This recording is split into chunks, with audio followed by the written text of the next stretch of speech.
दोस्तों આગળ વધીએ પહેલાં સબસ્ક્રાઇબ બટન જરૂરથી દબાવો અને હા બેલ બટન પણ દબાવો જેથી દરેક વિડીયો જલ્દી મળી શકે।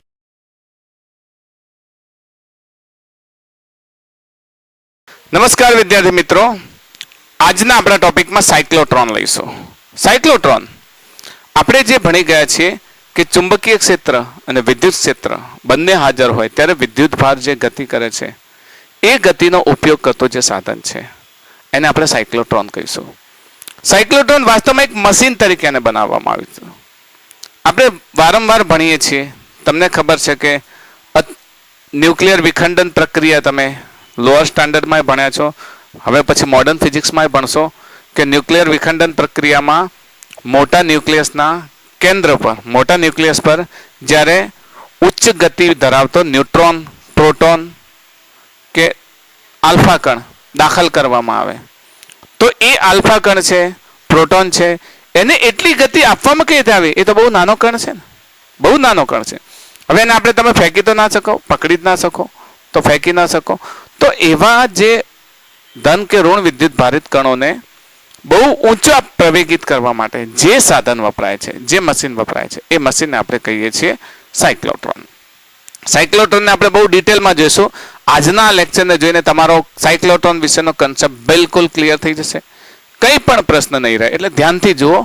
અને હા, please subscribe my channel, share કરો તમે વિડીયોને। જાણો છો ને ચેનલનું નામ? કોઈ પણ ટોપિક જોઈતો હોય તમારે તો ફક્ત ટોપિકનું નામ લખો, બાય મોહન પઢિયાર, ભલે તમે ગુજરાતીમાં લખો કે ઇંગ્લિશમાં લખો, બાય મોહન પઢિયાર, અથવા પૂરા ચેપ્ટરનું નામ લખશો બાય મોહન પઢિયાર લખશો તો તમને દરેકે દરેક વિડીયોઝ મળી જશે। હવે ઇન શોર્ટ પ્રેક્ટિકલના વિડીયોઝ પણ ધીરે ધીરે ઓપન થઈ રહ્યા છે। All things will be open publicly. તો શરૂઆત કરીએ આપણે આપણા ટોપિકનો સાયક્લોટ્રોન। સાયક્લોટ્રોન એક એવું મશીન છે જે વિદ્યુતભાર કણને પ્રવેગિત કરવા માટે ઉપયોગી છે। Cyclotron basically it is a machine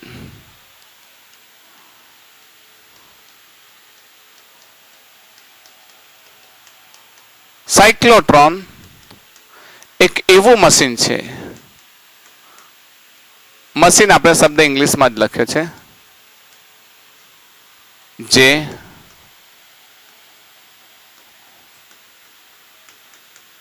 વિદ્યુત ભારિત કણને પ્રવેગિત કરવા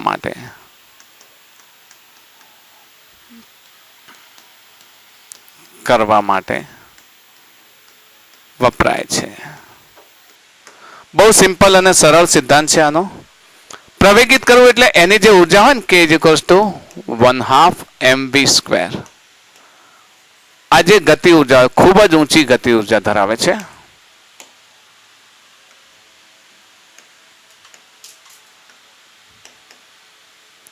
ઊંચી ગતિ ઉર્જા ધરાવે છે।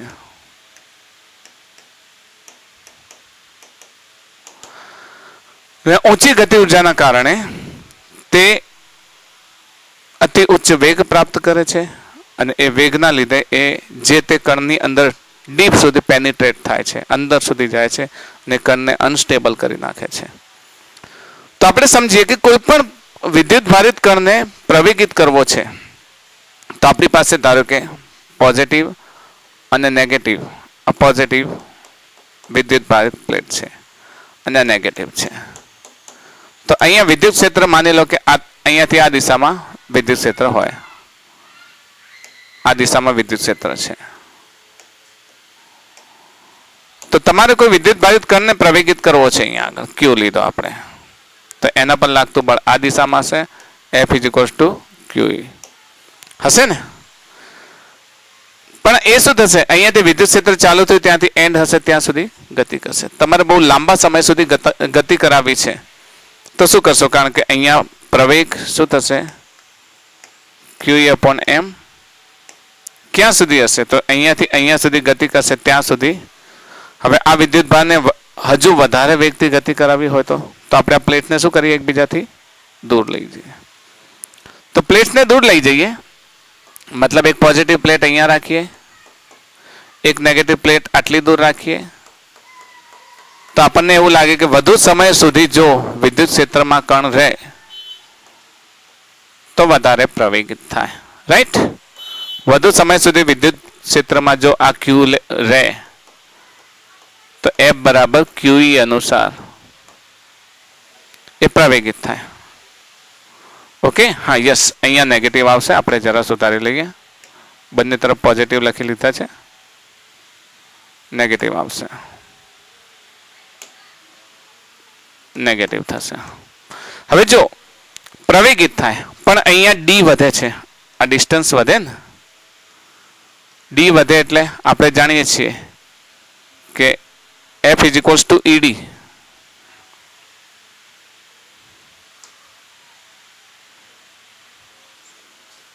F is equals to E D, તો E is equals to F upon D. D વધવાથી ઈ શું થઈ જાય? ઘટી જાય.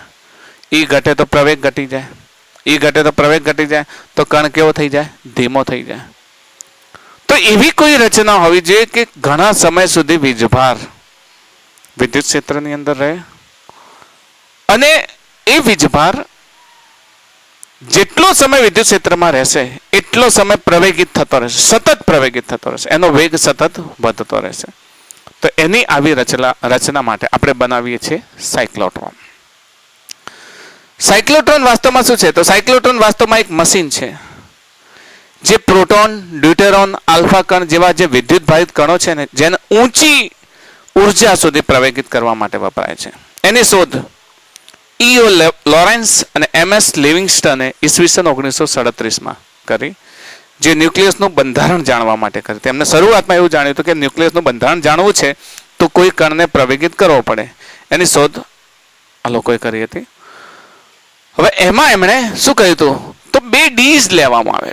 બે ડીઝ નો અર્થ એવો થયો કે આ જે છે ને આકાર, આ પ્રમાણે ડી આકારની બે આમ ડીઝ લેવામાં આવે.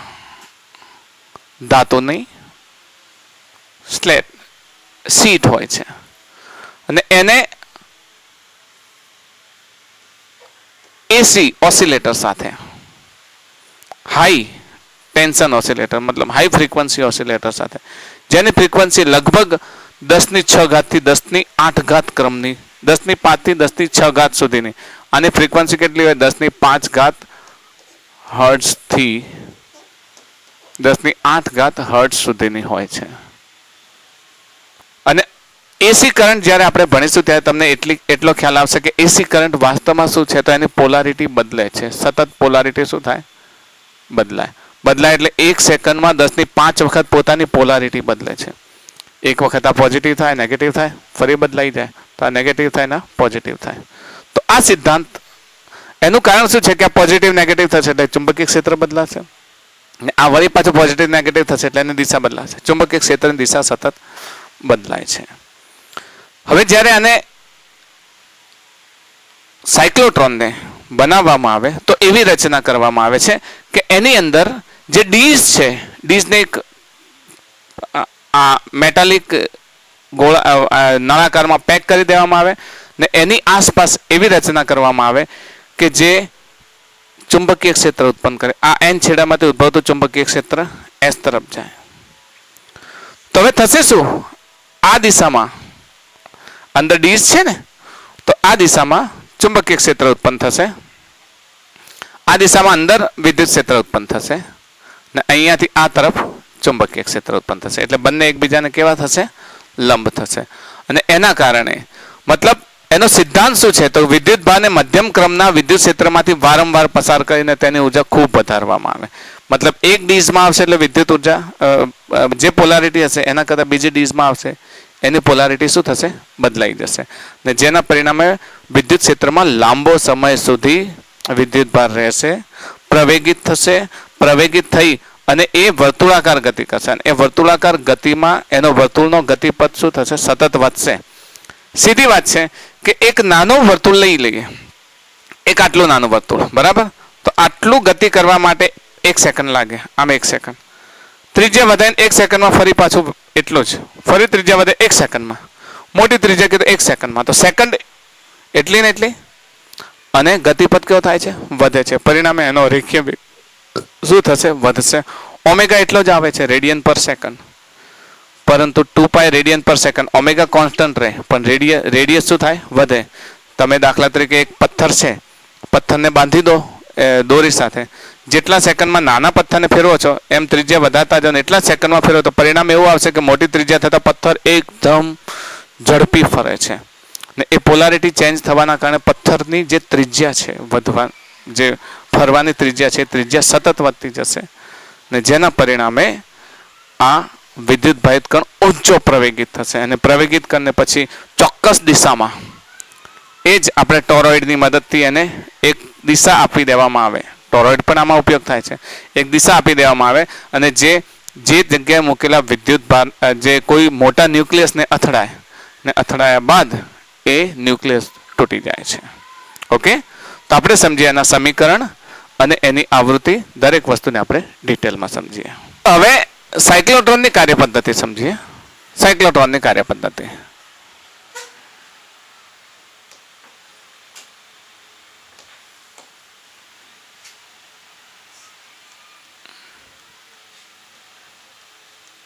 કાર્યપદ્ધતિ હવે જો ખાસ સમજીએ આપણે, ફરી લખીએ કાર્યપદ્ધતિ. કાર્યપદ્ધતિમાં શું છે, બે ડીઝ હોય છે આપણે હમણાં જોઈએ પ્રમાણે. ડીઝ ને ઓસિલેટર સાથે, ઓસિલેટર એટલે સતત એની પોલારિટી બદલાય છે. પોલારિટી લગભગ 10⁵ થી 10⁶ હર્ટ્ઝ સુધી, લગભગ 10⁵ હર્ટ્ઝ થી 10⁶ હર્ટ્ઝ સુધી પોલારિટી ફટાફટ બદલાય. મતલબ એક સેકન્ડમાં 10⁵ થી 10⁶ વખત પોલારિટી એની બદલાશે. હવે આપણે જાણીએ છીએ કે જો ઉપરની તરફ અને નીચેની તરફ વિશિષ્ટ રચના કરી ને ધારો કે નીચેની તરફ N પોલ ને ઉપરની તરફ S પોલ ફિટ કરવામાં આવે તો ચુંબકીય ક્ષેત્ર નીચેથી ઉપર તરફ જાય. એના વચ્ચે બે ડીઝ ફિટ કરેલી છે આ પ્રમાણે. આ ડીઝ એના વચ્ચે છે. તો નીચેથી ઉપરની તરફ જે ચુંબકીય ક્ષેત્ર જાય છે એ અહીંયા દર્શાવેલ છે કે નીચેથી ઉપરની તરફ ચુંબકીય ક્ષેત્ર આવી રહ્યું છે. અને આને એસી ઓસિલેટર સાથે ફિટ કરેલું છે. એટલે આ એસી ઓસિલેટરના કારણે વિદ્યુત ક્ષેત્ર ઉત્પન્ન થાય છે. વિદ્યુત ક્ષેત્ર તો લખી દઈએ, ધાતુની બે ડીઝ બનાવવામાં આવે.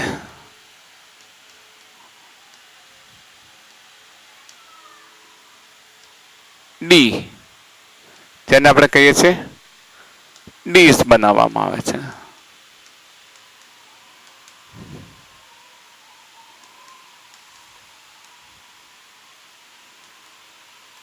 જેમને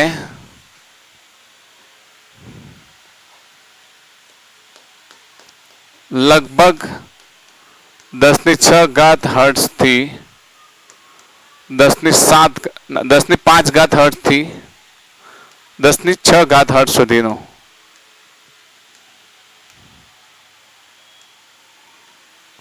હર્ટ્ઝ સુધીનો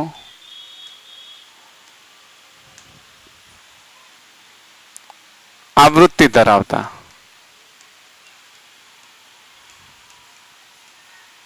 એસી ઉદ્ગમ વાળા ઓસિલેટર સાથે, એસી ઓસિલેટર સાથે જોડવામાં આવે છે.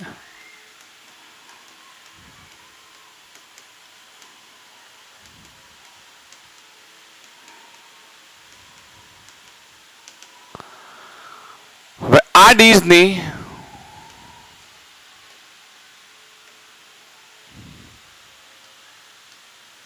ઉપર અને નીચે ચુંબકીય ક્ષેત્ર ઉત્પન્ન કરે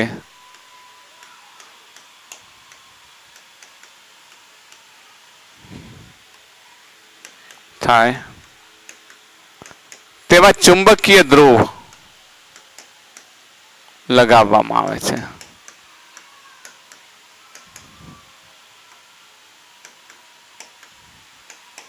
કહેવાનો અર્થ એવો થયો કે નીચે N અને S એટલે એના દ્વારા શું થશે? ચુંબકીય ક્ષેત્ર. નીચેથી ચુંબકીય ક્ષેત્ર ઉત્પન્ન થઈ રહ્યું છે. હવે એની વચ્ચે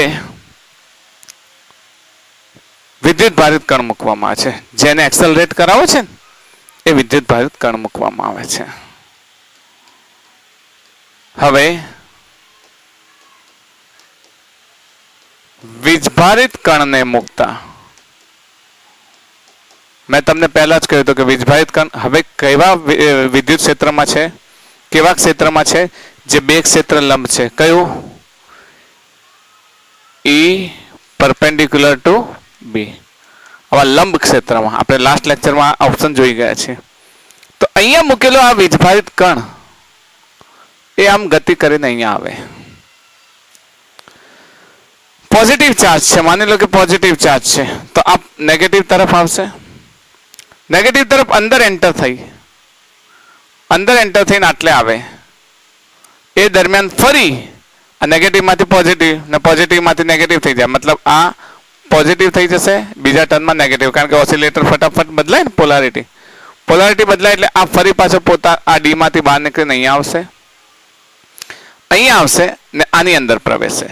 આની અંદર પ્રવેશે દરમિયાન ફરી પાછી એની પોલારિટી પહેલા હતી એ પ્રમાણે નેગેટિવ પોઝિટિવ થઈ જાય એટલે આ વીજભારિત કણ આ પ્રમાણે આવશે. સમજો ફરીથી, વીજભારિત કણ છે પોઝિટિવ ચાર્જ, નેગેટિવ તરફ આકર્ષાય અને આની અંદર પ્રવેશે. તમે જાણો છો કે E અને B એકબીજાને પરપેન્ડિક્યુલર હોય તો વર્તુળાકાર ગતિ કરે. B ને પરપેન્ડિક્યુલર ગતિ કરે છે એટલે વર્તુળાકાર ગતિ કરે છે. જાણો છો ને, V પરપેન્ડિક્યુલર ટુ B તો કેવી ગતિ કરશે? વર્તુળાકાર. એ અર્ધ પ્રમાણ પૂરું કરીને અહીંયાથી આવે ત્યારે એની પોલારિટી બદલાઈ જાય. પોલારિટી બદલાઈ જાય એટલે જે પોલારિટી આમ હતી આ બહાર આવે એ વખતે પોલારિટી કેવી થઈ જશે? આ દિશામાં. તો હવે આટલા વિસ્તારમાં એનો વેગ વધશે, એક્સેલરેટ થશે. એક્સેલરેટ થશે એટલે બીજી ડીમાં એ જશે એટલે ફરી પાછું E પરપેન્ડિક્યુલર ટુ B છે, V પરપેન્ડિક્યુલર ટુ B છે એટલે એ કેવું અર્ધવર્તુળાકાર ગતિ કરશે. પણ આ દરમિયાન એનો વેગ શું થઈ જાય છે? વધે છે. બળની દિશા વિચારો, B ઉપરની તરફ છે અને એનો વેગ સ્પર્શકની દિશામાં લો તો એને સતત કેન્દ્ર તરફ બળ લાગે અને વળી પાછું આ અર્ધચક્ર પૂર્ણ કરીને અહીંયા આવે એ દરમિયાન ફરી પોલારિટી બદલાય એટલે આટલી ગતિ દરમિયાન એનો વેગ વધે છે. વેગ વધવાથી નેક્સ્ટ સર્કલ કેવું થશે? મોટું. એના પછી નેક્સ્ટ સર્કલ મોટું, એના પછી નેક્સ્ટ સર્કલ મોટું. એમ ઓમેગા કોન્સ્ટન્ટ રહે છે અને એની ત્રિજ્યા સતત વધે છે. આ એ જ સિદ્ધાંત છે કે આ કેવી ગતિ કરે છે? વર્તુળાકાર ગતિ કરે છે. અહીંયા કયું બળ લાગે છે? ચુંબકીય ક્ષેત્ર. તો અહીં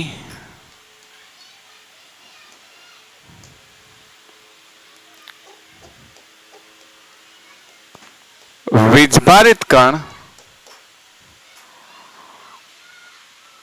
ડીઝમાં આપણે અલગ અલગ નામ આપી દઈએ, D1 અને આને નામ આપી દે D2. D1 માં અર્ધવર્તુળાકાર ગતિ કરીને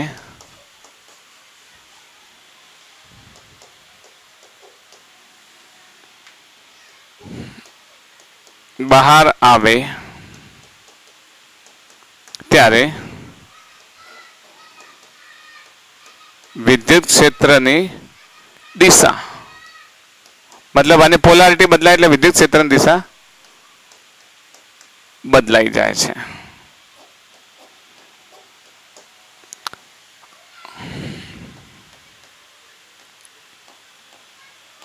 વચ્ચેના વિસ્તારમાં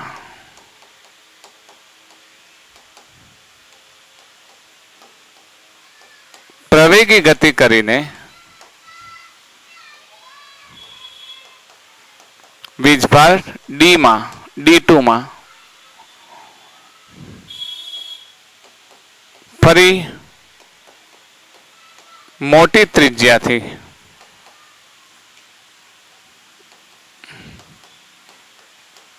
વર્તુળાકાર ગતિ કરે છે.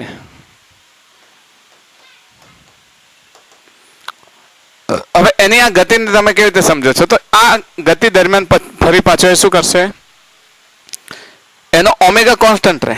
ઓમેગા કોન્સ્ટન્ટ રહે એટલે સમજો તમે કે નાની ત્રિજ્યા હોય ત્યારે જેટલા સમયમાં એ વર્તુળાકાર ગતિ પૂર્ણ કરે, ત્રિજ્યા વધતા બી સમય તો એટલો જ લાગે. ત્રિજ્યા વધતા સમય તો એટલો જ લાગે. સમય એટલો લાગે તો ઓમેગા કોન્સ્ટન્ટ, ટી કોન્સ્ટન્ટ, કારણ કે ટી ને આપણે બધા ઇક્વેશન મેળવીએ છીએ, તો ટી કોન્સ્ટન્ટ તો જે 1 સેકન્ડમાં એક પરિભ્રમણ નાની ત્રિજ્યામાં પૂર્ણ કરતું હશે ત્યારે આમ ઓછી સ્પીડ હશે, પણ ત્રિજ્યા વધતા એને ઝડપ શું કરવી પડશે? વધારવી પડશે. ત્રિજ્યા વધતા એને ઝડપ શું કરવી પડશે?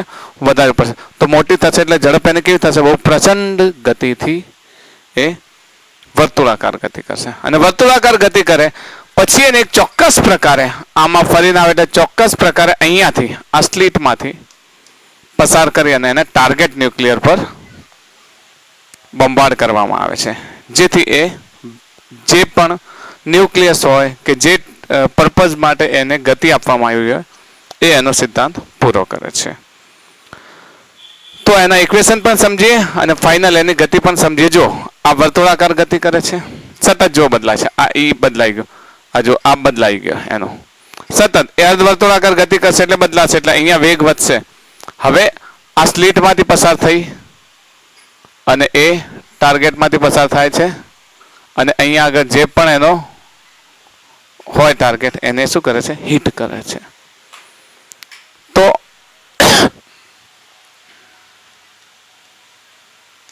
આ વર્તુળ ગતિ દરમિયાન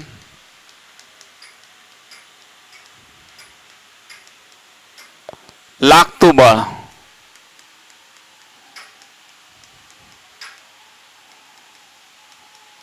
કેન્દ્ર ત્યાગી બળ Fm is equals to Q કયું હશે? QVB. તો QVB is equals to શું થશે? mv²/r.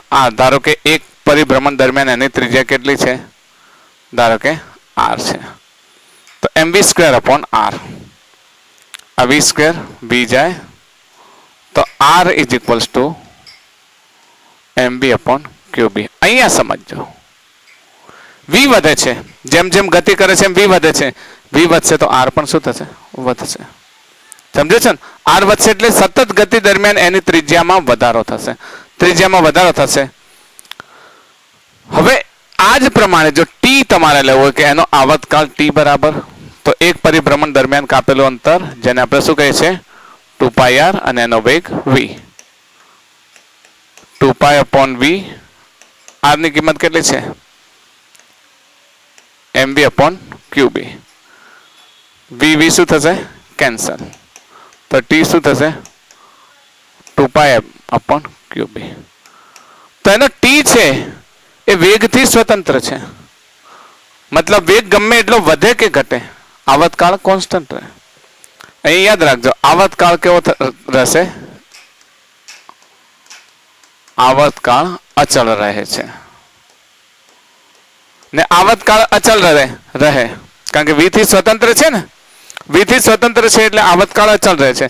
ને આવર્તકાળ અચળ રહેશે તો ઓફકોર્સ એનો વેગ વધશે. r વધતા વેગ શું થશે? વધશે. r is proportional to v. મતલબ v વધે તો r વધે. હવે આ સિદ્ધાંતનો ઉપયોગ કરી અને સાયક્લોટ્રોન કામ કરે છે. સાયક્લોટ્રોન માટે આપણે આગળ સમજી ગયા છીએ. સાયક્લોટ્રોનની આવૃત્તિ જો મેળવવી હોય તો આવૃત્તિ f is equals to f, અથવા આપણે મ્યુ તરીકે પણ લઈએ છીએ. તો મ્યુ આપણે લાસ્ટ ટાઈમ મ્યુ સંકેત લીધો હતો, તો mu is equals to 1/t. તો mu is equals to 1/t. આને ફેરવી દો તો શું થશે? qb/2πm, જેને આપણે જે સાયક્લોટ્રોનની આવૃત્તિ છે.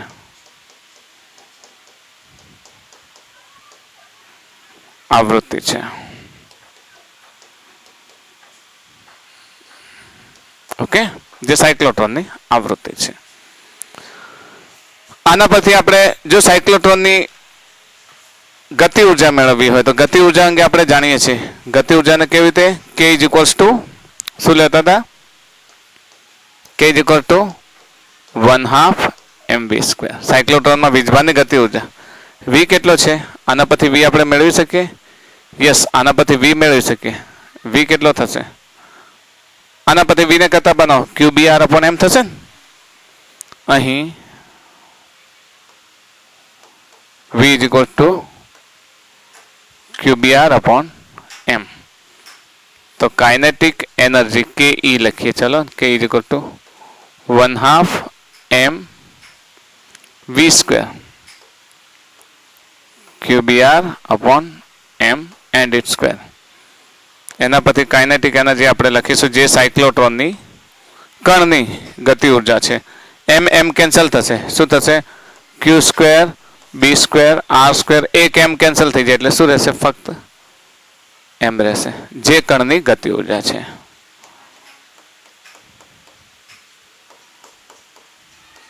ગતિ ઉર્જા છે. ઓકે, અને આગળ શું રહેશે? 1/2 Q square B square upon M. તો આ ઇક્વેશન ઓલરેડી આપણે વિદ્યુતભારની વર્તુળાકાર ગતિમાં આ બધા ઇક્વેશન આપણે સમજી ગયા છે. એ જ ઇક્વેશન છે સાયક્લોટ્રોનમાં. ફક્ત V ની કિંમત મૂકી અને સાયક્લોટ્રોનની ગતિ ઉર્જા મેળવશો.